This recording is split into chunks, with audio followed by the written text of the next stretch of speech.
Global IT के YouTube channel में आप सभी का एक बार फिर से स्वागत है। आज जो है हम लोग स्टार्ट करने वाले हैं जो हमारी फिटर थ्योरी की क्लासेस चल रही थी एमसीक्यू वाला, उसका जो है आईटी सेकेंड ईयर के लिए ना उसका पार्ट 6 सॉल्व करेंगे।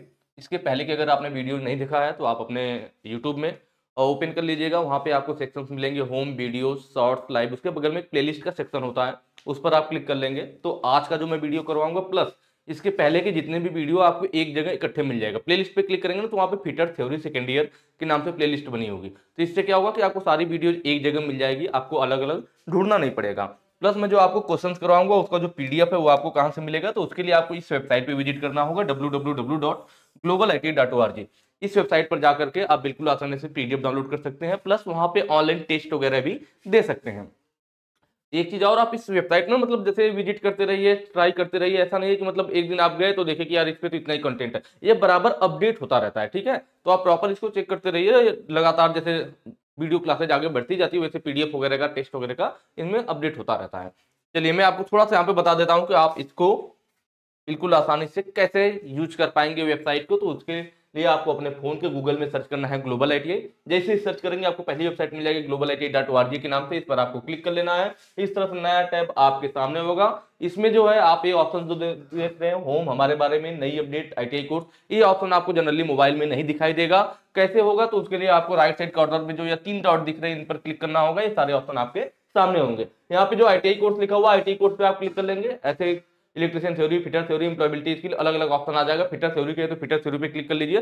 प्लस अगर आपको अदर सब्जेक्ट के पीडीएफ डाउनलोड करने हैं तो उसके लिए जैसे एम्प्लॉयबिलिटी स्किल, कैलकुलेशन, ड्राइंग, तो उन पर क्लिक करके उनका भी पीडीएफ आप डाउनलोड कर सकते हैं। फिटर थ्योरी पे आप क्लिक करेंगे, नया टैब इस तरह से ओपन होगा, नीचे को स्लाइड करेंगे, 2 ऑप्शन आपको मिलेंगे, fitter theory first year, fitter theory second year. आप सेकंड ईयर के सेकंड ईयर पे क्लिक कर लीजिए, नया टैब इस तरह से ओपन होगा, नीचे को स्लाइड करना है और यहाँ पे देखेंगे आपको जो सेकंड ईयर का आपका नया वाला सिलेबस आया था एनएसक्यू ऑफ लेवल 4, उसका सिलेबस भी यहाँ पे अपलोड है। प्लस जो पिछले ईयर में आपके क्वेश्चन पूछे गए थे सीबीटी वाले में, उनको भी यहाँ पे अपलोड किया गया है। नीचे जो मॉडल सेट हमने लोगों ने बनवाया था पेपर वगैरह का, वो भी यहाँ पे अपलोड है। नीचे स्लाइड करेंगे तो यहाँ क्वेश्चन बैंक वगैरह का है, प्लस मॉक टेस्ट वगैरह है, तो सारी चीजें यहाँ पे आपको अवेलेबल मिल जाएंगी, बस आपको स्लाइड करके उन्हें चेक करना है और देखना है, ठीक है। चलिए हम लोग क्वेश्चन की तरफ चलेंगे। आज का हमारा पहला क्वेश्चन है, महीन अपघर्षण कणों का उपयोग किस ऑपरेशन में किया जाता है। अब्रेसिव पार्टिकल का बात कर रहा है, कौन सा, फाइन अब्रेसिव पार्टिकल, कि इनमें से कौन सा ऑपरेशन है जिसमें फाइन अब्रेसिव पार्टिकल का यूज किया जाता है फिनिशिंग के लिए, ठीक है। चलिए पहला ऑप्शन क्या कह रहा है, फाइलिंग।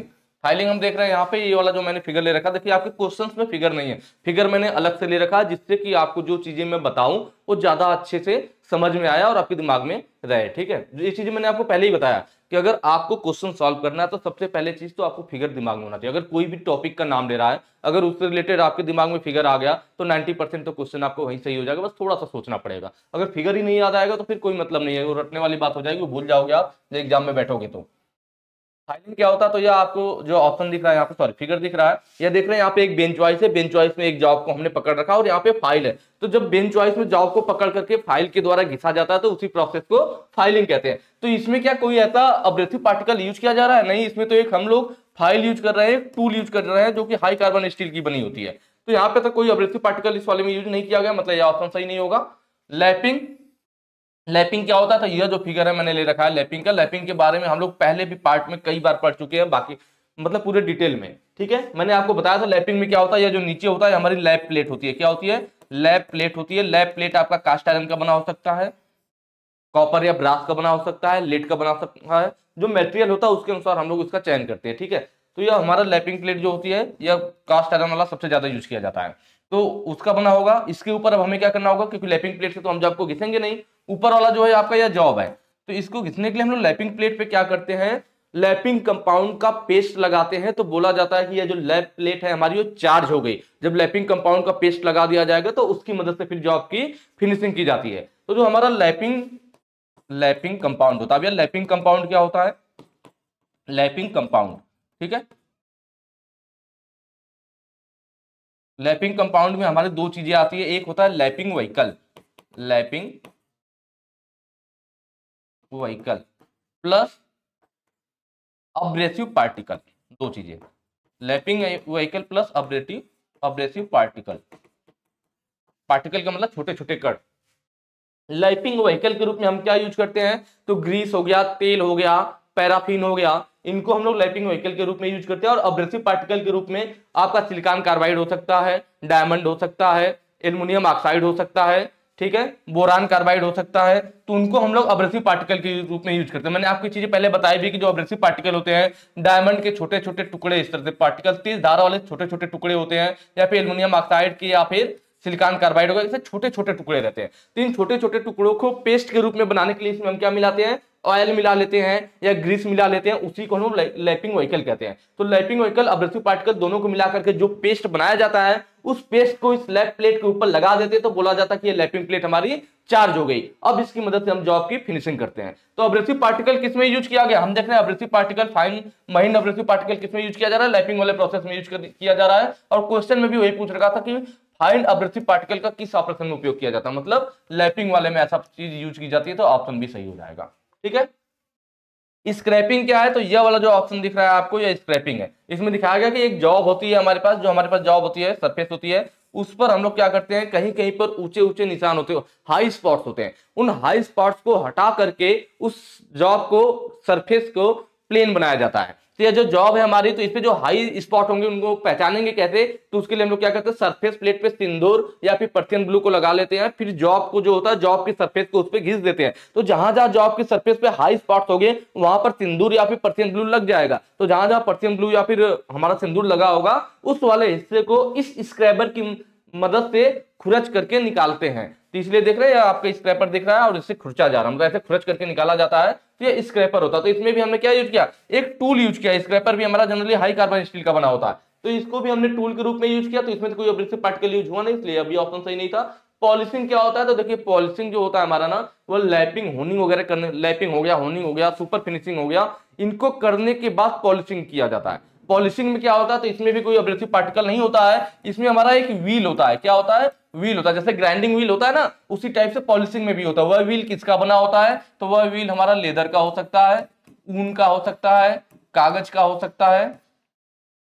ठीक है, तो लेदर का, ऊन का या कागज का, इन मटेरियल का हम लोग पॉलिशिंग व्हील यूज करते हैं। मतलब इसमें कोई अब्रेसिव पार्टिकल तो यूज हुआ नहीं, लेदर वगैरह है, ऊन है, कागज है, तो इनका यूज किया जाता है। मतलब इनकी मदद से कोई मटेरियल की काटा नहीं जाता है। जैसे जो हमारा जॉब होगा, तो उससे कोई बड़ी चीजों को, साइज को सही नहीं किया जा सकता है। इसकी मदद से किया जाता है। तो जो हमारे पार्ट्स हैं, जैसे टर्निंग करने के बाद, किसी भी जॉब पे फाइलिंग करने के बाद, उस पे जो टूल के निशान रह जाते हैं, उन निशान को इनकी मदद से ठीक किया जाता है, या कह लीजिए सतह को चमकदार बनाया जाता है। जो सरफेस होती है, जो सतह होती है, उनको चमकदार बनाया जाता है। इससे कोई बड़ी चीजों को सही नहीं किया जा सकता है। किसके द्वारा, पॉलिशिंग के द्वारा। तो ये पॉलिशिंग होता है हमारा। ठीक है, चलिए नेक्स्ट क्वेश्चन पे चलेंगे।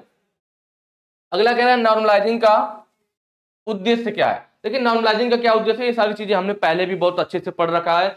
सारी चीजों के बारे में मैंने एक ही वाले क्वेश्चन में, जो पीछे क्वेश्चन आया हुआ था, पूरा डिटेल में मैंने बता दिया था। एनीलिंग, नॉर्मलाइजिंग, हार्डनिंग, टेम्परिंग की आगे इससे रिलेटेड कोई भी क्वेश्चन आए तो आपको बार बार चीजें पलटनी न पड़े और रटनी न पड़े। अगर आपने क्वेश्चन अच्छे से किया होगा तो अब तक आप लोग इसका आंसर दे चुके होंगे। नॉर्मलाइजिंग में क्या होता है, इसको छोड़िए, पहले हम लोग ऑप्शन देखते हैं कि ऑप्शन में क्या क्या दे रखा है। काटने की क्षमता जोड़ना, कोई भी वस्तु काटेगी कब, तभी काटेगी दूसरे वस्तु को जब वो उससे हार्ड होगी। कोई भी वस्तु किसी दूसरे वस्तु को तभी काट पाएगी जब वो उससे ज्यादा हार्ड होगी। तो कह रहा है काटने की क्षमता जोड़ना। काटने की क्षमता कब जुड़ेगी, इसका मतलब हम उस वस्तु को हार्ड कर दे तो उसके अंदर काटने का गुण आ जाएगा। तो यहां पे हार्डनिंग के द्वारा, किसके द्वारा, हार्डनिंग। जबकि क्वेश्चन में हमसे नॉर्मलाइजिंग का पूछ रखा है, तो काटने की क्षमता किसके द्वारा जुड़ती है, हार्डनिंग के द्वारा जुड़ती है। दूसरा कह रहा है उच्च कठोरता, कठोरता किसके द्वारा आएगा, यह भी हार्डनिंग। भाई कोई वस्तु कठोर कब होगी, जब वो उसको हार्ड कर दिया जाए। तो हार्ड कैसे होगा, हार्डनिंग प्रोसेस के द्वारा होगा। जब वो कठोर होगी तो वो जल्दी कटेगी नहीं, जल्दी घिसेगी नहीं। अगला है घिसने का प्रतिरोध को बढ़ाए। भाई घिसने का प्रतिरोध बढ़ाना क्या मतलब हो गया, कि वो जल्दी घिसे ना। घिसने का प्रतिरोध बढ़ाने का मतलब है वियर रेजिस्टेंस, जल्दी घिसे ना। तो उसके लिए भी क्या करेंगे, हार्डनिंग करेंगे। मतलब तीनों ऊपर वाला ऑप्शन जो है वो क्या है, हार्डनिंग का है। तो लास्ट बच गया आपका रिमूव स्ट्रेस एंड स्ट्रेन। मैंने आपको बताया था कि जब भी स्ट्रेस एंड स्ट्रेन की बात आएगी तो हम लोग एनीलिंग को सही करते हैं। लेकिन उसके साथ साथ मैं आपको बार बार ये चीज याद दिला रहा था कि अगर ऑप्शन में एनीलिंग ना हो तो उस केस में नॉर्मलाइजिंग को भी सही किया जाता है। तो यहाँ पे देखिए सेम वही सिचुएशन बनी हुई है, नॉर्मलाइजिंग का क्वेश्चन पूछ रखा है और एनीलिंग यहाँ पे कहीं पर भी नहीं है और हमें ऑप्शन में स्ट्रेस एंड स्ट्रेन दिख रहा है। तो इस केस में हम लोग इसको सही कर देंगे। ठीक है, रिमूव स्ट्रेस एंड स्ट्रेन। चलिए अगले क्वेश्चन पे चलेंगे। बाकी और भी आप लोग जानते होंगे नॉर्मलाइजिंग के द्वारा क्या किया जाता है, किसी भी जॉब के आंतरिक दोष को दूर किया जाता है, आंतरिक संरचना को रिफाइन किया जाता है, उनके ग्रेन स्ट्रक्चर को रिफाइन किया जाता है। तो ये सारी चीजें भी किसके द्वारा होता है? नॉर्मलाइजिंग के द्वारा होता है। अगला क्वेश्चन है, स्टील की किस संरचना में 0% कार्बन होता है?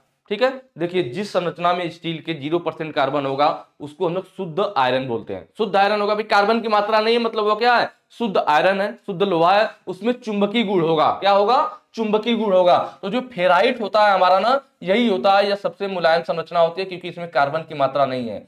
यह सबसे मुलायम संरचना, मुलायम संरचना होती है। ठीक है, इसमें चुंबकीय गुण होता है, चुंबकीय गुण होता है, और इसी में होता है जो कार्बन की मात्रा 0% होती है। तो ऑप्शन ए हमारा सही हो जाएगा, फेराइट। पियरलाइट क्या होता है? देखिए पियरलाइट हमारा कैसे बनेगा? तो पियरलाइट बनेगा जब हम मिलाएंगे क्या? Cementite, cementite plus ferrite, cementite plus ferrite मिलाने पे हमारा क्या बनता है? पियरलाइट बनता है। ठीक है, पियरलाइट। सीमेंटाइट, फेराइट मतलब क्या? शुद्ध आयरन, एक तरह से कह सकते हैं शुद्ध आयरन। क्यों? क्योंकि इसमें जो है हमारा, इसमें क्या है? इसमें कार्बन की मात्रा 0% होती है, तो एक तरह से शुद्ध आयरन होता है। तो सीमेंटाइट प्लस फेराइट बनने पे हमारा क्या? पेलाइट बनता है। अब देखिए आप सोचेंगे फेराइट तो आपको पता थी कि जो सबसे मुलायम संरचना है और उसमें कार्बन की मात्रा 0 है, लेकिन सीमेंटाइट क्या आ गया? और लास्ट ऑप्शन सीमेंटाइट है भी, तो सीमेंटाइट देख लेते हैं। तो सीमेंटाइट हमारा क्या होता है? तो जब हम लोग किसी भी स्टील में, मान लीजिए हमारा क्या? यह फेराइट है भाई, इसमें कार्बन की मात्रा 0 है, तो हमारा क्या? संपूर्ण ये पूरा क्या रहेगा? फेराइट रहेगा। पूरा क्या रहेगा हमारा? यह फेराइट रहेगा। तो जब हम इसमें कार्बन की मात्रा मिलाना शुरू करते हैं, तो जब हम फेराइट में कार्बन की मात्रा मिलाएंगे तो यह आयरन है भाई, फेराइट का मतलब क्या? शुद्ध आयरन है। तो आयरन में जब कार्बन की मात्रा मिलाई जाएगी तो आयरन और कार्बन मिलकर के क्या बनाएंगे? आयरन कार्बाइड बनाएंगे। मतलब आप कह सकते हो कि आयरन में जब मिलाते हैं क्या? कार्बन, आयरन में जब हम मिलाएंगे कार्बन, तो यह मिलकर के क्या बनाएगा? यह मिलकर के बनाएगा आयरन कार्बाइड। यह मिलकर के क्या बनाएगा? Iron carbide. ठीक है, या Fe3C। इसी को हम लोग क्या कहते हैं? सीमेंटाइट कहते हैं, सीमेंटाइट। ठीक है, देखिए हमने क्या किया? आयरन में, यह हमारे पास शुद्ध आयरन था, फेराइट था। आयरन में हमने मिलाया क्या? Iron carbide. जैसे सॉरी कार्बन, जब आयरन में हमने कार्बन मिलाया तो यह आयरन और भाई ये इतना आयरन था, इतना कार्बन मिला दिया था, यह आयरन कार्बन मिलकर के आपस में क्या बन गए? सीमेंटाइट बन गए। आयरन कार्बाइड है, सीमेंटाइट बन गए। अब यह जो सीमेंटाइट है इसके बगल में क्या बचा? यह पूरा फेराइट बचा। इतना हिस्सा हमने इतना कार्बन मिलाया तो इतना तो किसमें बदल गया? सीमेंटाइट में बदल गया। लेकिन इसके जस्ट बगल में पूरा क्या? फेराइट है। तो यह जो सीमेंटाइट है अपने बगल वाले जो फेराइट है, इससे मिलकर के इन पूरे को क्या बना देगा? पियरलाइट में। अब ये पूरा किसमें? या यहां से यहां तक इसको क्या बना दिया इसने? पियरलाइट बना दिया, पियरलाइट।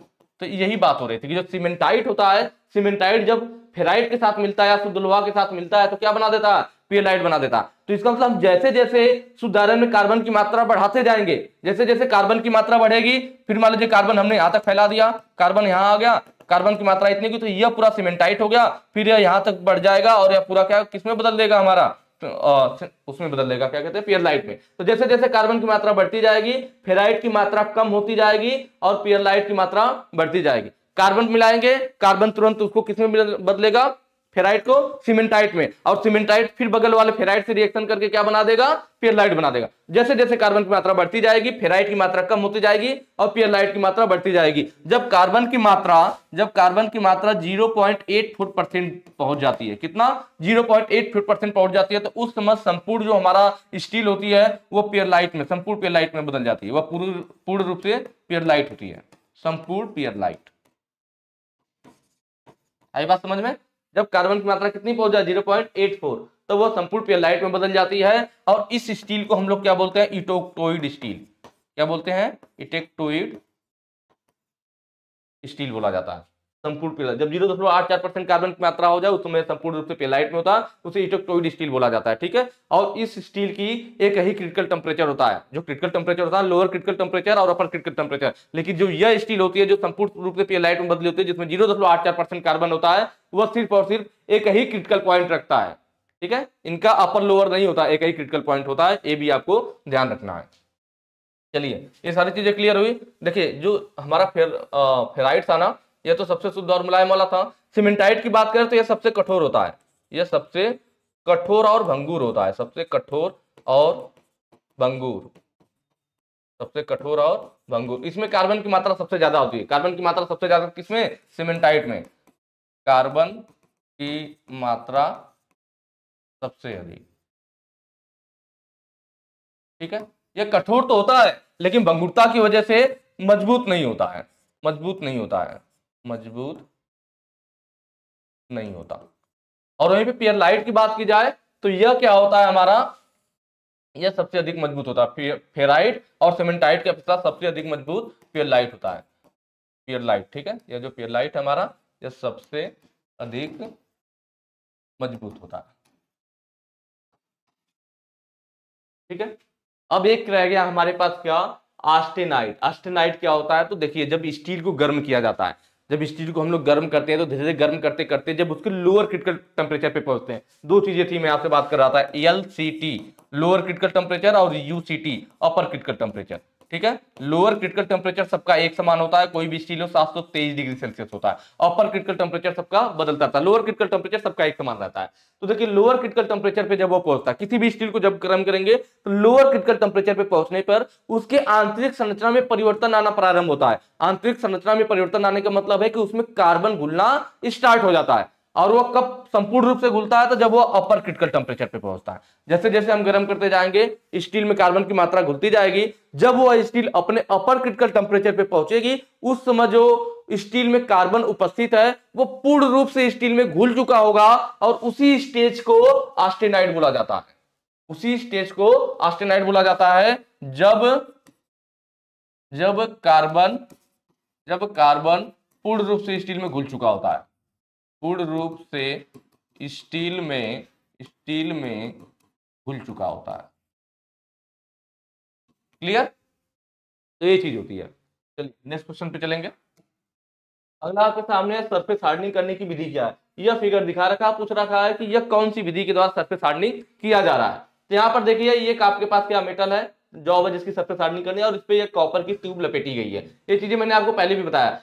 इसमें क्या करते हैं कि वाटर का स्प्रे करते हैं, और इस पे इसको गर्म करने के लिए हम लोग क्या करते हैं, हाई फ्रीक्वेंसी या मीडियम फ्रीक्वेंसी की करंट यूज करते हैं। ठीक है, जब करंट यूज किया जाएगा फ्रीक्वेंसी का हाई या मीडियम का, तो वह इंडक्शन हार्डनिंग के अंतर्गत आता है। किसमें आता है, इंडक्शन हार्डनिंग के अंतर्गत। ये जो ऑप्शन डी है आपका। ठीक है, इसमें हमारा जो करंट होता है, करंट की एक प्रॉपर्टीज है कि वो किसी भी जॉब के या फिर कह लीजिए किसी भी वायर हो तार हो उसके सरफेस से गुजरती है, पूरे बॉडी में नहीं होता है। करंट हमेशा सरफेस से प्रवाहित होती है, इसलिए जब सरफेस से इलेक्ट्रॉन प्रवाहित होंगे तो सिर्फ उसका सरफेस, सिर्फ उसका ऊपरी हिस्सा गर्म होता है। तो इस वजह से इससे सरफेस हार्डनिंग करना आसान होता है। किसके द्वारा, इंडक्शन हार्डनिंग के द्वारा।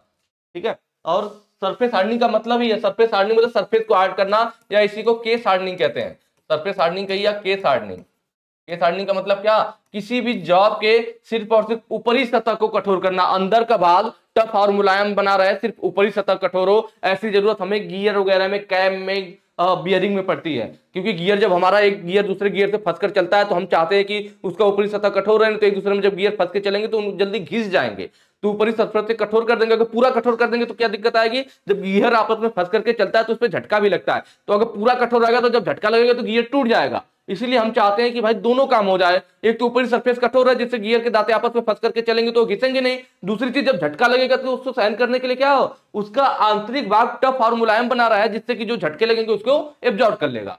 तो इसीलिए उस प्रोसेस के लिए हम लोग क्या करते हैं, केस हार्डनिंग करते हैं। नाइट्राइडिंग क्या होता है, तो नाइट्राइडिंग भी हमारा केस हार्डनिंग का एक प्रोसेस है, जिसमें जॉब के ऊपरी सरफेस में हम क्या करते हैं, नाइट्रोजन को प्रवेश करा करके उसकी ऊपरी सरफेस को अगर हार्ड किया जाए तो नाइट्राइडिंग के अंतर्गत आता है। इसमें हम लोग अमोनिया यूज करते हैं। क्या यूज करते हैं, अमोनिया। अमोनिया का जब विघटन होता है तो उससे नवजात हमें ऑक्सीजन मिलता है, सॉरी नाइट्रोजन मिलता है, नवजात नाइट्रोजन मिलता है। उसकी मदद से हम लोग सरफेस को हार्ड करते हैं। लगभग 500 डिग्री सेल्सियस पर 40 से 100 घंटे तक इसे रखना पड़ता है। केस हार्डनिंग, केस हार्डनिंग मैंने बताया सरफेस हार्डनिंग, केस हार्डनिंग सिर्फ ऊपरी सरफेस को हार्ड करना केस हार्डनिंग कहलाता है। यह इसी के टाइप, केस हार्डनिंग के nitriding, flame hardening, induction hardening, ये सब केस हार्डनिंग के ही टाइप हैं, प्रक्रियाएं हैं। फ्लेम हार्डनिंग क्या होता है, तो जब यह वाला जो फिगर है दोनों मैंने ले रखा है, यह फ्लेम हार्डनिंग का है। जब ऊपरी सरफेस को ऑक्सी एस्पिलेन की ज्वाला के द्वारा जला करके गर्म किया जाए, गैस के द्वारा ज्वाला जला करके ऊपरी सरफेस को गर्म करे और पीछे से फिर क्या होता है, पानी गिराते हुए चलते हैं, तेजी से गर्म होता है, तेजी से ठंडा होता है, वह हार्ड हो जाता है। ठीक है, तो यहाँ पे मैंने दो प्रोसेस दिखाया है कि एक किस तरह से दिखाया गया है कि यहाँ पे आग जलती हुई जा रही है, पीछे पीछे वाटर गिरता हुआ आ रहा है। तो यह वाला फिगर तो एग्जाम में बहुत कम देखने को मिलता है, ज्यादातर यह वाला फिगर दे देता है। तो क्या होता है, लोग कंफ्यूज हो जाते हैं इंडक्शन वाले में और फ्लेम वाले में। ठीक है, तो ये ध्यान रखना, इंडक्शन वाला बिल्कुल सिंपल है, सिर्फ और सिर्फ कॉइल लपेटा गया है, जबकि फ्लेम हार्डनिंग में क्या है, फ्लेम हार्डनिंग में देखिए यहाँ पे फ्लेम जलता हुआ दिखाई दे रहा है और यहाँ से फिर वाटर स्प्रे भी आपको दिखाई दे रहा है, यहाँ पे वाटर बूंद बूंद गिर रहा है, आगे आगे फ्लेम जलती चलेगी, पीछे पीछे वाटर स्प्रे करता हुआ चलेगा। इसमें एक दिक्कत होती है कि यह छोटे वर्कपीस के लिए उपयुक्त नहीं होता, कई बार यह भी क्वेश्चन में आया हुआ है कि फ्लेम हार्डनिंग का नुकसान क्या है, तो हम इससे छोटे जॉब की हार्डनिंग नहीं कर सकते क्योंकि उसके जलने का खतरा रहता है। ठीक है, नेक्स्ट क्वेश्चन पे चलेंगे। अगला है बोथ डायरेक्शनल हाई टार्क को प्रेषित करने के लिए किस प्रकार की की का उपयोग किया जाता है। ये क्वेश्चन मैं आपको पहले बता चुका हूं। ठीक है, पीछे जब यह आया हुआ था की वाली चीजें हम लोग पढ़ रहे थे, क्वेश्चन कर रहे थे, तो वहां पर ही मैंने आपको ये चीज बता दिया था कि बोथ डायरेक्शनल हाई टार्क मतलब हमें हाई टार्क ट्रांसमिट करना है दोनों डायरेक्शन में, क्लॉकवाइज भी एंटी क्लॉकवाइज भी। लेकिन जनरली जो ऊपर या तीनों की दी है, फ्लैट सैडल की, टेपर संघ की, उड्रप की, यह जो तीनों की है जनरली जो हम लोग पढ़ते हैं, यह सिर्फ और सिर्फ यूनिडायरेक्शनल के लिए यूज की जाती है, एक डायरेक्शन में टार्क को ट्रांसमिट करने के लिए यूज की जाती है। जबकि ये जो नीचे वाला टेंजेंशियल की है, यही हुआ की है जिसका हम लोग क्या करते हैं, बोथ डायरेक्शनल में मतलब दोनों दिशाओं में यूज करते हैं इसको पावर को ट्रांसमिट करने के लिए, टार्क को ट्रांसमिट करने के लिए। ठीक है, यह जो टेंजेंशियल की होती है हमेशा हम लोग पेयर में यूज करते हैं, और जो शार्ट पे लगाते हैं तो एक सेट में लगाया जाता है, पेयर में रहती है। देख रहे हैं यहाँ पे दो है, एक यहाँ पे इधर चौड़ा है और इधर को टेपर है, एक की हो गई हमारी, और दूसरी वाली इधर पतली है और इधर चौड़ी है। तो ये दो की हमारी यूज की गई है टेपर में। ठीक है, तो हमेशा पेयर में रहता है टेंजेंशियल की, इस ध्यान रखना, इसको ध्यान रखना। और 60 पर जब हम लोग लगाते हैं तो एक सेट में लगाते हैं, एक देखिए टेंजेंशियल की पेयर वाली इधर लगी हुई है और एक टेंजेंशियल की पेयर वाली इधर लगी, मतलब सेट में लगाया जाता है। अब क्वेश्चन में क्या पूछता है कि जब हमारा 60 पर लगाया जाता है टेंजेंशियल की, तो इनके बीच का एंगल कितना होना चाहिए, तो 60 पर जब इसे लगाया जाता है तो इनके बीच का जो एंगल होता है वह 120 डिग्री होता है। तो ये हो गया क्या हमारा टेंजेंशियल की। बाकी फ्लैट सैडल की क्या है, ये सब चीजें हमने पहले भी पढ़ रखा है, हल्का समय आपको यहाँ पे बताऊंगा, ज्यादा टाइम नहीं लेंगे। फ्लैट सैडल की यह वाला है, आपको मालूम है कि शंख की और सैडल की हम लोग दो चीजें जानते थे। शंख की वह की थी जो शाफ्ट और हब दोनों में खाचा कटा होता था जिसके लिए, और सैडल की में क्या होता था, सिर्फ और सिर्फ हब में खाचा कटा होता था, शाफ्ट में कोई भी की हुए खाचा नहीं कटा होता था। तो यह सैडल की है, तो देख लीजिए इसमें शाफ्ट में कोई भी खाचा नहीं कटा है, सिर्फ और सिर्फ ऊपर हब में खाचा कटा गया। हब का मतलब पुली या गियर जो भी हो, जो शाफ्ट के ऊपर लगाया जाता है उसको हब बोलते हैं। ठीक है, तो यहाँ पे हमारा फ्लैट सैडल की है, तो नीचे वाला हिस्सा बिल्कुल क्या है, फ्लैट है, तो इसलिए फ्लैट सैडल की कहते हैं। देख रहे होंगे यहाँ पे बिल्कुल फ्लैट है, और इसको बैठने के लिए स्थान मिल जाए शाफ्ट पर, क्योंकि शाफ्ट भाई गोलाई में है, या फ्लैट इस पे रखेंगे तो सही से बैठेगी नहीं, तो इसलिए शाफ्ट को हल्का सा फाइल के द्वारा घिस दिया जाता है जिससे कि इस की को बैठने के लिए स्थान मिल जाए। और हमारे पास एक हालो सैडल की भी आता है। हालो सैडल की में क्या होता है कि नीचे वाला जो, उसमें शाफ्ट को घिसने की जरूरत नहीं पड़ती है, जो की होता है ना, की के ही नीचे वाले भाग को शाफ्ट के रेडियस के हिसाब से, इसके वक्र के हिसाब से, इसके आगे का भाग भी वक्र में ऐसे बना दिया जाता है जिससे कि आसानी से शाफ्ट पे बैठ जाती है। इसको शाफ्ट पे बैठने के लिए घिसने की जरूरत नहीं पड़ती है। जब इस तरह से नीचे की आकृति बना दी जाए तो हालो सैडल की कहलाती है। बिल्कुल नॉर्मल ऐसे प्लेन रहे तो फ्लैट सैडल की कहलाती है। ठीक है, टेपर संघ की क्या होता है, तो देखिए यह वाला है, इसमें देखिए इसकी में क्या है, इधर का हिस्सा देखिए इतना पतला चौड़ा है, यहाँ देखिए ज्यादा चौड़ा दिख रहा है ना, इधर का मुद्दा ज्यादा, इसका मतलब टेपर में जनरली एक संबंधित 100 के टेपर में होती है।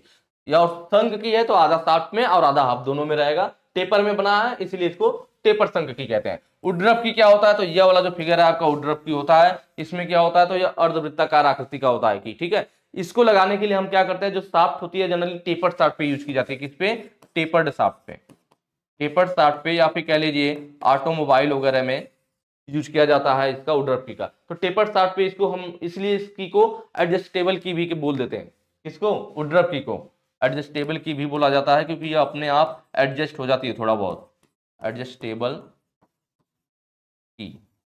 ठीक है, यहाँ पे देख रहे हैं टेपर्ड शाफ्ट है और इस पर खांचा काटा गया। चूंकि उड्रप की का नीचे का आकृति देखिए कैसा है, अर्धवृत्ताकार है, जबकि ऊपर वाला कैसा है, बिल्कुल प्लेन है, आयताकार है। इसलिए जब हम लोग खांचा काटते हैं तो ध्यान रखा जाता है कि शाफ्ट में अर्धवृत्ताकार खांचा काटा जाता है, जबकि इसके ऊपर जो हब लगाया जाएगा, मतलब पुली या गियर जो भी लगाया जाएगा, उसमें क्या होगा, उसमें आयताकार खांचा काटा गया, उसमें अर्धवृत्ताकार नहीं कटेगा, सिर्फ और सिर्फ हमारा शाफ्ट में अर्धवृत्ताकार खांचा कटा होता है, जबकि पुली या गियर जो भी लगेगी उसमें आयताकार खांचा कटा जाएगा। तो ये होता है हमारा क्या, उड्रप की। और यह होती है, देख रहे हैं ना, इस तरह से है तो इस तरह से टेपर्ड शाफ्ट है, तो इसमें एडजस्ट हो जाएगा अपने आप, थोड़ा बहुत जिधर हिलना होगा तो सेट हो जाता है, इसलिए इसको एडजस्टेबल की भी बोला जाता है। यहाँ पे क्लियर हुआ। बोथ डायरेक्शनल के लिए हम लोग क्या टेंजेंशियल की यूज करते हैं, तो ऑप्शन डी हमारा सही रहेगा। नेक्स्ट क्वेश्चन पे चलेंगे। अगला आपके सामने है, what is the use of ring gauge. Ring gauge का उपयोग क्या है? तो देखिए रिंग गेज का मैंने फिगर ले रखा है, यहाँ पे जो गेज है ये रिंग गेज है, ठीक है।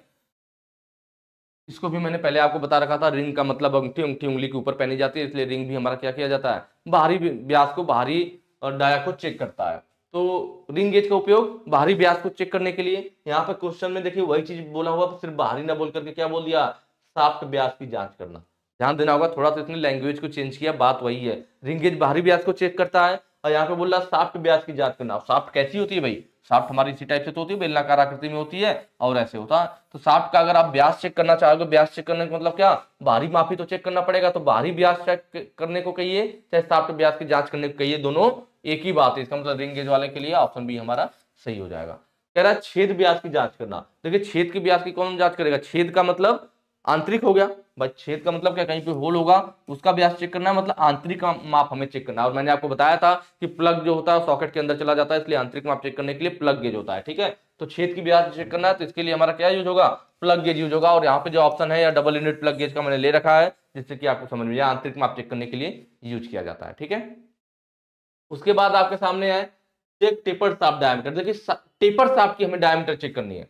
टेपर्ड शाफ्ट का डायमीटर चेक करना है, मतलब शाफ्ट, शाफ्ट का मतलब क्या, उसके व्यास को, मतलब बाहरी टेपर चेक करना। बाहरी टेपर का मतलब क्या, नॉर्मल रिंग गेज था तो बाहरी व्यास चेक कर रहा था, टेपर रिंग गेज हो जाएगा तो बाहरी टेपर को चेक कर देगा। तो इसलिए टेपर शाफ्ट चेक करना है। तो यह जो फिगर है हमारा, ये टेपर रिंग गेज का है। किसका है, टेपर रिंग गेज। इसकी मदद से हम लोग उसको चेक कर लेंगे, ठीक है। इसमें देख रहे हैं अंदर होल जो कटा हुआ है टेपर में है।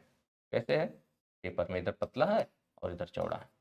इसको शाफ्ट के ऊपर चढ़ा देंगे तो उसका बाहरी व्यास चेक कर लेगा टेपर वाले का, ठीक है।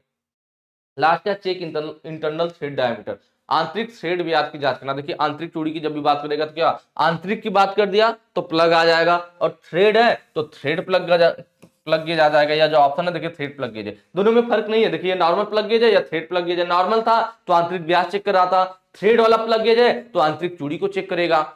सिर्फ क्या किया गया, जो नॉर्मल वाला था इसके यहाँ पे थ्रेड काट दिया गया, जब थ्रेड काट दिया गया तो थ्रेड प्लग गेज हो गया, नॉर्मल है तो normal plug gauge,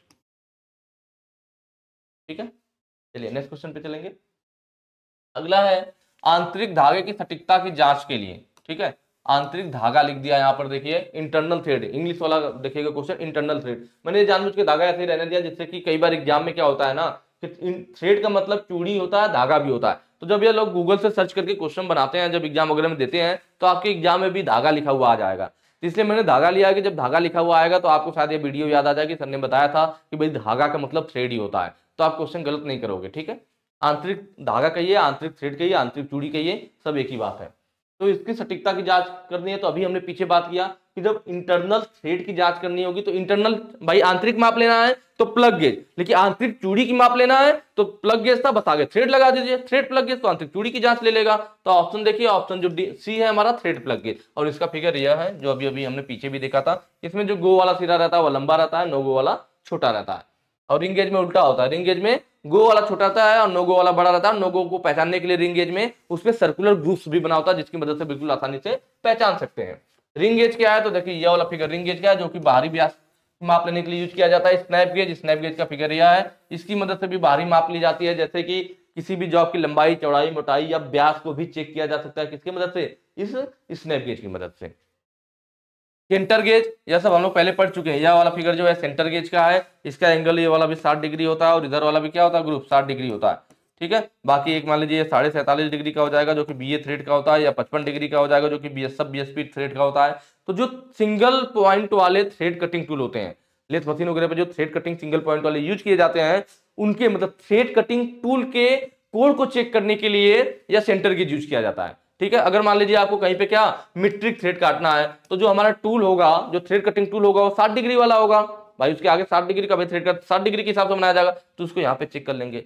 BA thread काटने के लिए हमें थ्रेड कटिंग टूल को 47.5 वाला बनाना पड़ेगा, उसको इसमें चेक कर लेंगे। और बीएसपी या बीएसएफ थ्रेड काटना है तो 55 डिग्री का बनाना पड़ेगा, तो उस वाले थ्रेड कटिंग टूल को इसमें चेक कर लेंगे। तो थ्रेड कटिंग टूल के सिंगल पॉइंट वाले थ्रेड कटिंग टूल को चेक करने के लिए सेंटर गेज यूज किया जाता है। और कई बार लेथ मशीन पर जो सेंटर यूज किया जाता है, लाइट सेंटर, डेड सेंटर होते हैं। सेंटर कुछ इस तरह की आकृति का होता है, हमारा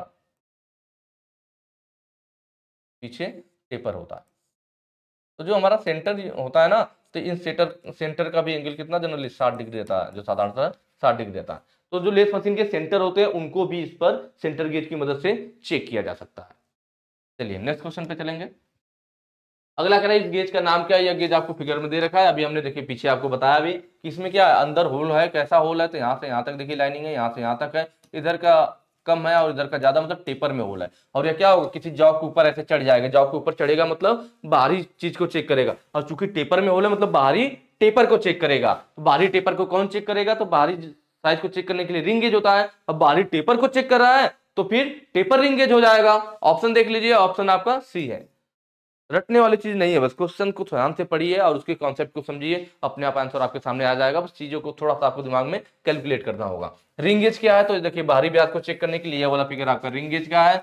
स्नैप गेज अभी हमने पीछे बात किया था, ये हमारा स्नैप गेज है जो किसी भी जॉब के लंबाई, चौड़ाई, मोटाई या व्यास को चेक कर सकता है। इंटरनल थ्रेड गेज मतलब आंतरिक प्लग गेज की बात करा, जो आंतरिक चूड़ी को चेक करने के लिए यूज किया जा सकता है, यह पहले आ चुका है। ठीक है, चलिए नेक्स्ट क्वेश्चन पे चलेंगे। अगला कह रहा है विशेष आयाम के लिए स्लिप गेज का निर्माण करने की प्रक्रिया क्या है। कि अगर हम स्लिप गेज का निर्माण कर रहे हैं, देखिए ये स्लिप गेज दिखाया गया, दो स्लिप गेज को आपस में जोड़ने के लिए जो प्रोसेस किया जाता है उसको रिंगिंग प्रोसेस बोलते हैं। क्या बोलते हैं, रिंगिंग प्रोसेस। दो स्लिप गेजों को आपस में जोड़ने के लिए पहले क्या करते हैं, यहाँ पे देखिए फिगर में दोनों स्लिप गेज को आपस में क्रॉस में रखते हैं, फिर घुमा करके सीधा करते हैं, फिर थोड़ा आगे खिसकाते हैं, फिर वापस ले आते हैं। इससे क्या होता है, जो दोनों दोनों स्लिप गेज के बीच में जो एयर होती है वह हट जाती है, वहां पे वैक्यूम टाइप का क्रिएट होता है, जिससे दोनों स्लिप गेज आपस में अच्छे से चिपक जाती हैं, जुड़ जाती हैं, उसी को रिंगिंग प्रोसेस बोला जाता है। तो पूछ रहा है जब हम विशेष आयाम के लिए स्लिप गेज का निर्माण करते हैं तो फिर कैसे करेंगे। कहने का मतलब है कि मान लीजिए आपके पास एक स्लिप गेज इस साइज का है, दूसरा स्लिप गेज इस साइज का है, तीसरा स्लिप गेज इस साइज का है। ठीक है, तो क्या पहले हम छोटे वाले से इसको जोड़ लें, फिर इसके बाद इससे इसको जोड़ें, या फिर बड़े वाले को इससे जोड़ें फिर इसको इससे जोड़ें, यही चीजें पूछ रहा है। तो कभी भी जब हमें स्लिप गेज जोड़ना होता है तो जो सबसे पहले हम लोग स्टार्ट करते हैं रिंगिंग प्रोसेस करना या जोड़ना, तो वह सबसे पहले बड़े वाले से किया जाता है। सबसे पहले बड़ा वाला लेंगे, उससे छोटा वाला जोड़ेंगे, फिर उसके बाद उससे छोटा वाला जोड़ेंगे, इस क्रम में होगा ना। सबसे बड़े से शुरू करते हैं, तो ऑप्शन डी यहाँ पे देखेंगे, बड़ी स्लिप गेज से रिंगिंग स्टार्ट किया जाता है, तो इसलिए ऑप्शन डी यहाँ पे सही हो जाएगा। बाकी ये रिंगिंग जोड़ने की बात कर रहा था, बाकी जो ऑप्शन यहाँ पे देखिए लिखा है ना, ब्लॉक की न्यूनतम संख्या और ब्लॉक की अधिकतम संख्या, तो देखिए इसमें भी ध्यान रखा जाता है। जब हम लोग रिंगिंग प्रोसेस करते हैं, मान लीजिए आपको क्या चाहिए, 20 mm का, हमें 20 mm का, हालांकि इतना ज्यादा नहीं बनाया जाता, बट मान लीजिए 20 mm का हमें क्या स्लिप गेज को जोड़ करके 20 mm को बनाना है, तो हम कोशिश करेंगे कि कितनी कम संख्या इसमें स्लिप गेज का यूज हो। ऐसा नहीं है कि पता चला हम 2-2, 3-3 mm वाला, पता चला 2-2 mm का 10 स्लिप गेज यूज करते हैं, नहीं, हम कोशिश करेंगे बड़ी बड़ी साइज का लेकर के कितना कम से कम हमें ब्लॉक यूज करना पड़े, 3 ब्लॉक में, 4 ब्लॉक में, 2 ब्लॉक में, तो जितनी कम ब्लॉक में यूज हो सके। तो ये कि ब्लॉक की न्यूनतम संख्या, जब भी हम रिंगिंग प्रोसेस करते हैं तो हमें ध्यान रखना होता है कि ब्लॉक की न्यूनतम संख्या यूज हो, कम से कम ब्लॉक में हम उस साइज को प्राप्त कर ले। चलिए अगले क्वेश्चन पे चलेंगे। अगला कह रहा है कौन सी प्रक्रिया मिलने वाले घटकों के बीच फिट की गुणवत्ता में सुधार करती है।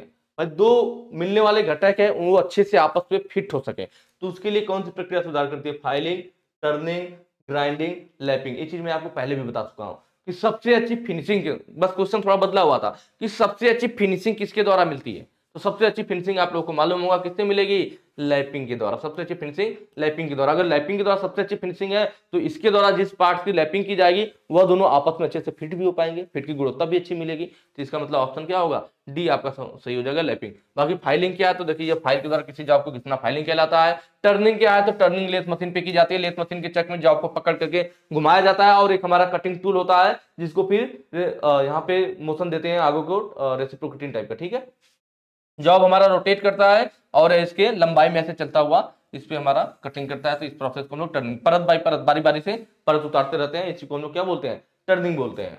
ग्राइंडिंग क्या है, तो यह जो आपको दिख रहा है यह ग्राइंडिंग है आपका। भाई क्या है, ग्राइंडिंग व्हील होता है, यहाँ पे ग्राइंडिंग व्हील चल रहा होता है, हम अपना जॉब ले आते हैं और ग्राइंडिंग व्हील पे यहाँ पे अपना फिनिशिंग करते हैं।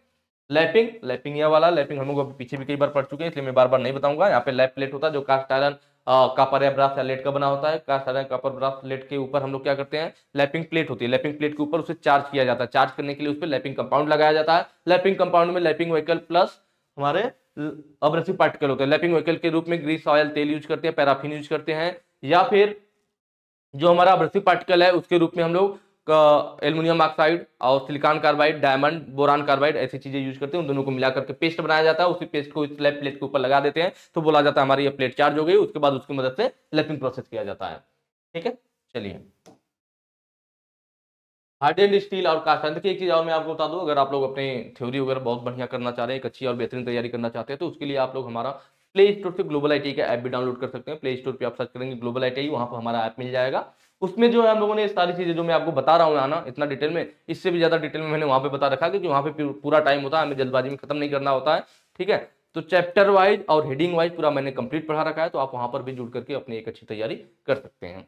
चलिए यहाँ पे क्वेश्चन देखेंगे हम लोग। हार्डेंड स्टील और कास्ट आयरन के लिए लैपिंग के लिए किस अभ्यर्थी का उपयोग किया जाता है। देखिए अभी मैंने बताया ना, लैपिंग के लिए हम लोग अलग अलग अब्रेसिव पार्टिकल यूज करते हैं, जैसे कि सिलिकॉन कार्बाइड हो गया, ठीक है, एल्युमिनियम ऑक्साइड हो गया, और डायमंड हो गया, बोरान कार्बाइड हो गया। तो कब किसका यूज करेंगे इसके बारे में यहाँ पे हमें बात करनी है। तो चलिए इसको देख लेते हैं एक बार कि क्या क्या चीजें होती हैं। सिलिकॉन कार्बाइड, जब अधिक मात्रा में धातु काटनी हो, अधिक मात्रा में धातु घिसना हो, काटना हो,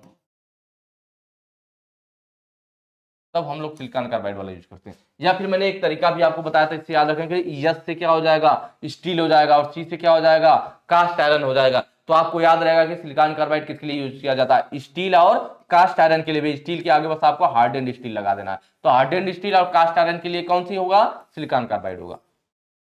याद रहेगा, ये तरीका मैंने आपको बताया था जिससे आसानी से याद रहे। कितने लोगों को पिछले वाले वीडियो का ट्रिक याद था, कमेंट करके जरूर बताइएगा। अगला है आपका बोरान कार्बाइड। बोरान कार्बाइड में देखेंगे, मैंने आपको बताया था यह किस लिए होता है, डाई और गेजों की लैपिंग के लिए। डाई व गेज, जो हम गेज पढ़ते हैं ना, रिंग गेज, प्लग गेज, तो उनकी लैपिंग के लिए, डाई व गेजों की लैपिंग के लिए। एक चीज और हमें ध्यान रखना होता है कि जो हमारा बोरान कार्बाइड होता है ना, कठोरता में हीरे के बाद आता है, मतलब कठोरता में हीरे के बाद जब दूसरा स्थान बोरान कार्बाइड का होता है। एक इसमें कमी है, कभी कभी पूछ लेता है इसमें प्रॉब्लम क्या है, इसका नुकसान क्या है। तो यह महंगा होता है, महंगा होता है। ठीक है, यह महंगा होता है, साथ ही में इसके कटाई गुण भी उतने अच्छे नहीं होते। कटाई के गुण उतने अच्छे नहीं होते, जिस हिसाब से यह महंगा है। ठीक है, यह पॉइंट भी हमें थोड़ा ध्यान रखना है। जो चीजें मैं बोल रहा हूँ उसको सुनिए, नोट कर लीजिए। मेरी राइटिंग उतनी अच्छी नहीं है तो यहाँ पे पढ़ने की कोशिश मत कीजिए। एल्युमिनियम ऑक्साइड, एल्युमिनियम ऑक्साइड कब यूज करेंगे, जब हमें उच्च कोटि की फिनिशिंग की जरूरत हो, उच्च कोटि की फिनिशिंग की जरूरत हो, एक अच्छी फिनिशिंग की जरूरत हो, तब हम लोग एल्युमिनियम ऑक्साइड वाला ध्यान रखना। सिलिकॉन कार्बाइड, जब अधिक मात्रा में धातु को घिसना हो, फिनिशिंग पे ध्यान ना देना हो। एल्युमिनियम ऑक्साइड, जब हमें उच्च कोटि की फिनिशिंग चाहिए। एल्युमिनियम ऑक्साइड में भी दो टाइप होता है, फ्यूज्ड एल्युमिनियम और एक होता है अनफ्यूज्ड एल्युमिनियम। फ्यूज्ड और अनफ्यूज्ड एल्युमिनियम एल्युमिनियम ऑक्साइड में आता है। ठीक है, इसमें क्या होता है, ठीक है, फ्यूज्ड एल्युमिनियम किसके लिए यूज करते हैं, तो यह यूज करते हैं सॉफ्ट स्टील के लिए या माइल्ड स्टील के लिए। सॉफ्ट स्टील या माइल्ड स्टील और नॉन फेरस के लिए, नॉन फेरस मेटल के लिए। ठीक है, वहीं पे बात किया जाए अनफ्यूज्ड एल्युमिनियम का, यह यूज किया जाता है किस लिए, उच्च कोटि की फिनिशिंग के लिए।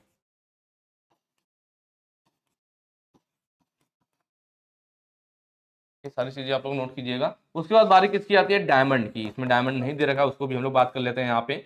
डायमंड, डायमंड हमारा कहाँ यूज होता है, तो छोटे सुराखों की लैपिंग करना हो, किसके लिए, जब छोटे सुराखों की लैपिंग करनी होती है, छोटे होल की लैपिंग करनी होती है, तब हमारा डायमंड यूज किया जाता है।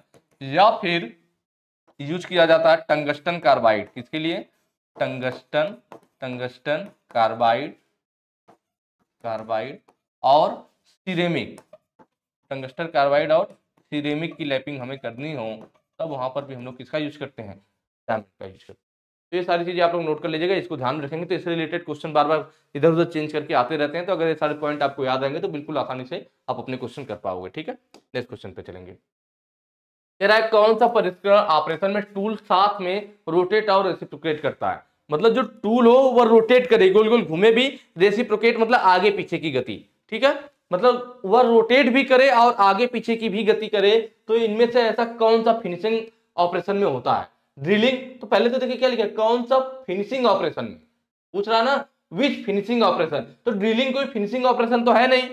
ऊपर से ड्रिलिंग में हम लोग जनरली क्या, वो ड्रिल हम बीट हमारा रोटेट करता रहता है और उसको हम लोग नीचे की तरफ फीड देते हैं, तो जनरली एक ही दिशा में जाता है ना। और दूसरी चीज तो हमें ये भी जानना कि कौन से फिनिशिंग ऑपरेशन में, तो ड्रिल होल करने के लिए यूज किया जाता है, फिनिशिंग के लिए तो ड्रिल यूज नहीं किया जाता है, तो वैसे भी ये गलत हो जाएगा। और दूसरा, रेसिप्रोकेटिंग मोशन नहीं करता ड्रिल, हम जनरली नीचे को फीड देते हुए जाते हैं और आर पार होल करते हैं, या फिर ब्लाइंड होल करना हो तो भी उसके साइज के हिसाब से किया जा सकता है। तो यह तो ऐसे ही गलत हो गया। लैपिंग क्या है, तो लैपिंग देखिए यहाँ पर है आपका, तो जनरली जो हम लैपिंग में क्या यूज करते हैं, देखिए ड्रिलिंग वाला था ना, ड्रिल कर रहे थे यहाँ पे, लैपिंग में क्या होता है, तो ये हमारा फिनिशिंग ऑपरेशन है। ड्रिलिंग तो कोई फिनिशिंग ऑपरेशन था नहीं, लैपिंग फिनिशिंग ऑपरेशन है। तो इसमें हम देख रहे हैं क्या है, इसमें लैपिंग प्लेट होती है, इस पर हमने एब्रेसिव पार्टिकल लगा रखा है और इसकी मदद से हम लोग क्या कर रहे हैं, वर्कपीस पे, यह हमारा जॉब है ऊपर वाला, तो इस पर हम लोग फिनिशिंग करने की कोशिश कर रहे हैं। तो यहाँ पे जॉब जरूरी नहीं है कि रोटेट करे, इसमें कई टाइप वाले आते हैं ना, फ्लैट वाला आता है, नॉर्मल फिनिशिंग किया जाता है, रोटेट वाला भी आता है इंटरनल वगैरह के लिए, तो जो रोटेट करता है तो रेसिप्रोकेट नहीं करता है, अलग अलग है। एक जैसे लार्ज के लिए हमने बताया था आपको कि लकड़ी का ब्लॉक होता है, तो उसमें क्या था, जॉब हमारा लेथ मशीन में बांध दिया गया था, जॉब रोटेट कर रहा था और जो टूल था हमारा जिसकी मदद से हमें क्या करनी थी, लैपिंग करनी थी, उसको हम हाथ के द्वारा रेसिप्रोकेटिंग मोशन दे रहे थे। तो टूल को तो हमने रेसिप्रोकेटिंग मोशन दिया, आगे पीछे गति दिया, लेकिन जॉब हमारा क्या हो रहा था, लेथ मशीन में रोटरी मोशन कर रहा था। लेकिन क्वेश्चन में क्या बोला है कि जो हमारा टूल है वही क्या करना चाहिए, रोटेट भी करना चाहिए और रेसिप्रोकेट भी करना चाहिए। जबकि लैपिंग में क्या हुआ था, जो लार्ज डायमीटर का कर रहे थे उसमें जो है जॉब रोटेट कर रहा था और टूल रेसिप्रोकेट कर रहा था, दोनों अलग अलग था। जबकि इसमें कह रहा है कि टूल ही हमारा रोटेट भी करना चाहिए, रेसिप्रोकेट भी करना चाहिए, तो लैपिंग भी हमारा सही नहीं होगा। ग्राइंडिंग में भी देखिए वही है, हमारा जो टूल है, ग्राइंडिंग व्हील है, यह रोटेट करता है और जॉब को हमें यहाँ पे रेसिप्रोकेट मतलब इधर उधर करना पड़ता है घिसने के लिए। तो यहाँ भी देखिए जॉब रेसिप्रोकेट कर रहा है और जो टूल है वह रोटेट कर रहा है, जबकि हमें दोनों चाहिए कि वही काम करे, तो ग्राइंडिंग में नहीं होगा। अब बचा क्या, होनिंग, यह जो है आपका होनिंग है। और एक चीज और मैं बता दूं, होनिंग जो होता है ना, इसमें जो हम लोग साइज यूज करते हैं, जो ग्रेन साइज होता है उनका, होनिंग वाले का, ये 36 से 600 तक जनरली यूज किया जाता है ना। तो छन्नी का उनका एक ग्रेड नंबर होता है, तो 36 से 600 नंबर तक वाला यूज किया जाता है इसमें होनिंग में। पर जनरली जो सबसे ज्यादा यूज होता है वह 120 से 300 तक वाला, सॉरी 320 तक, 120 से 320 नंबर तक वाला यूज किया जाता है होनिंग में। जबकि वही लैपिंग में बात किया जाता है, यहाँ पे 50 नंबर से लेकर के 800 नंबर तक वाला यूज किया जाता है। ठीक है, 50 से 800 तक का, तो इसका भी ध्यान रखिए। इसीलिए लैपिंग के द्वारा सबसे अच्छी फिनिशिंग मिलती है, क्योंकि 800 का मतलब बहुत ज्यादा महीन कड़ हो जाएंगे और जितना ज्यादा महीन कड़ उतनी अच्छी फिनिशिंग, जबकि इसमें इसकी अपेक्षा कम महीन कड़ यूज होते हैं, इसलिए उतनी अच्छी फिनिशिंग नहीं होती है। तो जो होनिंग है, तो यहाँ पे देखिए होनिंग टूल दिखाया गया है, इसको हम लोग मैनुअल भी करते हैं और मशीन के द्वारा भी करते हैं। ज्यादातर मैनुअल को प्रेफरेंस दी जाती है क्योंकि उसके द्वारा ज्यादा अच्छी फिनिशिंग भी आती है और ज्यादा क्लोज टॉलरेंस के लिए भी हमारा मैनुअल वाला ही पसंद किया जाता है। तो ये हमारा क्या हो गया, जो होनिंग हो गया, तो होनिंग टूल दिख रहा है, इसको हम लोग मैनुअल भी कर सकते हैं, मशीन में भी, ड्रिल मशीन वगैरह के चक में भी लगा करके यूज किया जा सकता है, आर्बर वगैरह पे बात करके। ये देखिए यहाँ पे क्या हमारा इस तरह से ये रोटेट करता है, जब इसके साथ होनिंग करना होता है तो ये रोटेट करता है और इसको हम लोग आगे पीछे की गति भी देते हैं फिनिशिंग करने के लिए, रेसिप्रोकेट मोशन भी दिया जाता है प्लस यह रोटेट भी करता है। तो ये किसमें है, होनिंग में है, तो इसलिए ऑप्शन भी हमारा सही हो जाएगा, जो टूल है वह साथ में रोटेट भी करता है और रेसिप्रोकेट भी करता है। नेक्स्ट क्वेश्चन पे चलेंगे। कह रहा रिंग प्रकार के लैप में छेद क्यों प्रदान किए जाते हैं। देखिए ये रिंग प्रकार का लैप है, रिंग प्रकार का लैप हमारी बाहरी सरफेस को, कोई बेलनाकार जॉब हो उसकी बाहरी सरफेस की लैपिंग करने के लिए रिंग प्रकार का लैप यूज किया जाता है। ठीक है, यह भी अलग अलग टाइप, स्प्लिट बुश टाइप वाला भी लैप आता है, जो बाहरी सरफेस, जो बेलनाकार बाहरी सरफेस हो, किसी जॉब की बेलनाकार बाहरी सरफेस की लैपिंग करने के लिए आता है, स्प्लिट बुश टाइप यूज कर सकते हैं, या फिर रिंग टाइप वाला भी यूज किया जाता है लैप में ना।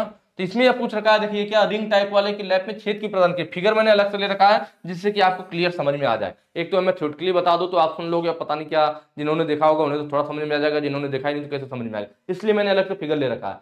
ये रिंग प्रकार का, देखिए रिंग मतलब रिंग टाइप का गोल सा बना हुआ है, तो इसमें पूछ किसको रहा है, छेद क्यों प्रदान किया। देखिए यहाँ पे होल है ना, यह होल है, यह होल है, तो यह क्यों प्रदान किया गया है ये पूछ रहा है। और यहाँ पे यह एक लंबा सा स्लॉट भी कटा हुआ है जिसमें हमारा एडजस्टिंग स्क्रू लगा हुआ है। तो यह जो रिंग हमारा है ना, इसलिए इसको हम लोग एडजस्टिंग रिंग लैप भी बोलते हैं इसको, क्योंकि यहाँ पे एडजस्टिंग नट भी लगा हुआ है जिसकी मदद से इसके साइड को एडजस्ट कर सकते हैं, इसलिए इसको हम लोग क्या एडजस्टिंग रिंग लैप भी बोलते हैं, एडजस्टिंग रिंग लैप।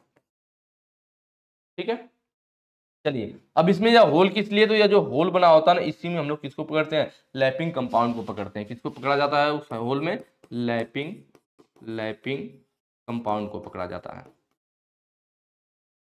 ठीक है, लैपिंग कंपाउंड में क्या क्या आएगा हमारा, तो लैपिंग व्हीकल,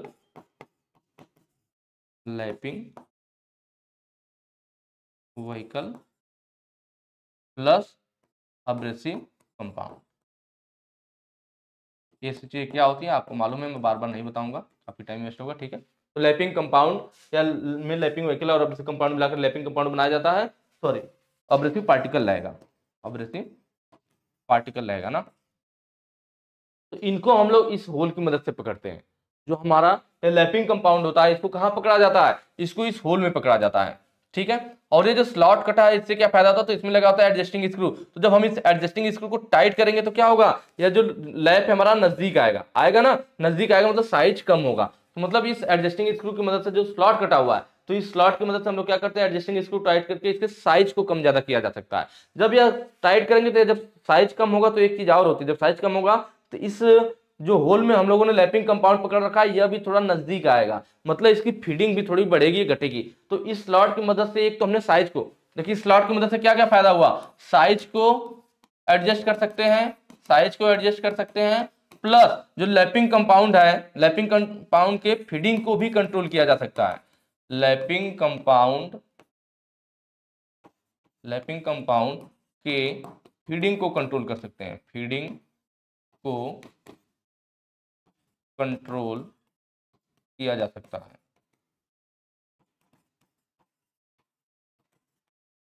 क्लियर। तो ये दो देखिए फायदा है, एक तो हम साइज को भी एडजस्ट कर सकते हैं, दूसरा फीडिंग को भी कंट्रोल किया जा सकता है जो लैपिंग कंपाउंड इसमें रखे गए हैं। तो यहाँ पे हमें होल वाला पूछ रखा था, छेद का क्या फायदा है, तो लैपिंग कंपाउंड को पकड़ने के लिए। और अगर इस स्लॉट का पूछता तो साइज को एडजस्ट कर सकता है या तो लैपिंग कंपाउंड के फीडिंग को कंट्रोल कर सकता है, जो दोनों में से ऑप्शन मिलता है उसको हम लोग सही कर लेते हैं। चलिए नेक्स्ट क्वेश्चन पे चलेंगे। अगला कह रहा है शाफ्ट की सतह से प्रतियोगिता के लिए किस प्रकार की की में अग्रभाग वक्रता है, कि कौन सी ऐसी की है कि जो शाफ्ट की सतह से प्रतियोगिता का मतलब मैच करने के लिए, शाफ्ट की सतह से मैच करने के लिए उस की के आगे के भाग को उसी आकार का वक्र भाग का बना दिया जाता है। तो अब तक तो आपको ऑप्शन देख करके तुरंत बता देना चाहिए, ये चीज मैं कई बार आपको बता चुका हूं।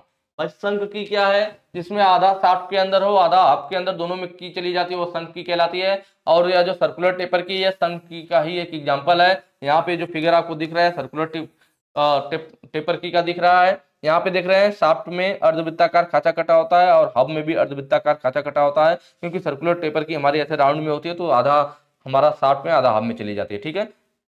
दूसरी चीज, इसको हम लोग लाइट ड्यूटी वर्क के लिए यूज करते हैं, क्योंकि इसको स्लिप होने का चांस रहता है। तो लाइट ड्यूटी पावर ट्रांसमिशन के लिए, लाइट ड्यूटी वर्क के लिए, ठीक है। अब बची क्या, सैडल की। सैडल की में सिर्फ और सिर्फ हब में खांचा काटा जाता है, और यह जो फ्लैट सैडल की है, हॉलो सैडल की है, दोनों सैडल की एग्जांपल है। फ्लैट सैडल की में क्या था कि हमारी जो सैडल की थी उस बिल्कुल ऐसे आयताकार आकृति की थी, यहाँ आपको फिगर में दिख रहा होगा। तो इसको शाफ्ट पे बैठने के लिए शाफ्ट को हमने हल्का सा घिस दिया था, जिससे कि इसको प्लेन जगह मिल सके और इस पे आसानी से बैठ सके। और वहीं पे बात किया जाए हॉलो वाले का, तो हमने हॉलो वाले की बात किया था कि उसके आगे क्या होता है, उसके आगे वाला जो भाग होता है, जो हमारी शाफ्ट का जैसे वक्र भाग बना होता है वैसे इसके आगे का भाग में भी वक्रता दे दी जाती है, जिससे कि शाफ्ट पे आसानी से बैठ सके।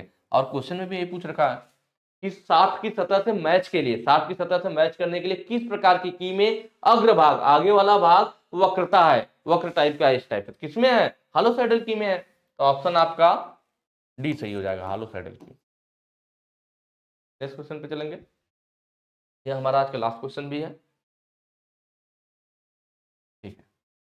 तेरा इस की का नाम क्या है, यह फिगर में दिखा रखा, देखिए ध्यान से देखिए, कोई इसमें सोचने की बात नहीं। पहले तो इस फिगर में दिखा रखा कि यह जो की है आधा किसके अंदर, शाफ्ट के अंदर है और आधा ऊपर हब के अंदर है। आधा शाफ्ट में आधा हब में है, तो यह कंफर्म हो गया पक्का कौन सी की है, शंख की है। कौन सी की है, शंख की है। ऑप्शन में देखिए कहीं पे सैडल की तो नहीं दिया है, नहीं कहीं पे सैडल की का नाम नहीं लिया, सारे शंख की के एग्जाम्पल है, मतलब हमें सबको देखना पड़ेगा। उसके बाद यहाँ पे देखा जाए जो यह की लगी हुई है, तो इसकी आगे की यहाँ चौड़ाई देखिए और इसकी देखिए। अगर इसमें क्लियर नहीं दिख रहा होगा तो आप लोग अपना पीडीएफ डाउनलोड कर लीजिएगा, वहां पे क्लियर दिखेगा। आगे का और पीछे का दोनों का साइज सेम है, मतलब ये जो की यहाँ पे लगाई जा रही है वह पूरा समांतर है, पैरेलल में है। तो शंख की है लेकिन पूरा पैरेलल है, इसलिए क्या कहलाएगी, पैरेलल शंख की कहलाएगी, ठीक है। गिव हेड की क्या होता है, जिसमें गिव हेड बना हुआ हो, ये वाला फिगर देखिए, इसमें गिव हेड, इसी को गिव हेड बोलते हैं ना, इसमें गिव हेड बना हुआ, गिव हेड की हो गया। ये हमारा शाफ्ट पावर आधा शाफ्ट में चला गया, आधा हब में चला गया। जहां पर हमें पुली को बार बार लगाना है, निकालना हो, तो इसको निकालना और लगाना आसान। इस की का क्या फायदा है कि इसको निकालना आसान होता है, क्योंकि इसमें हेड बना होता है, इसको पकड़ के खींच देना तो आसानी से निकल जाता है। तो गिव हेड की हमें लगाना और निकालना आसान होता है। वुडरफ की बात की जाए तो ये वाला वुडरफ की है, हमने पहले भी बात कर चुके हैं हम लोग, कि टेपर शाफ्ट पर यूज की जाती है, ऑटोमोबाइल वगैरह में ज्यादा यूज की जाती है। अर्धवृत्ताकार आकृति का होता है या ऑर्डर की, तो हमारा स्टार्ट में अर्धवृत्ताकार आकृति का खाचा कटा होता है, जबकि हब में आयताकार खाचा काटते हैं।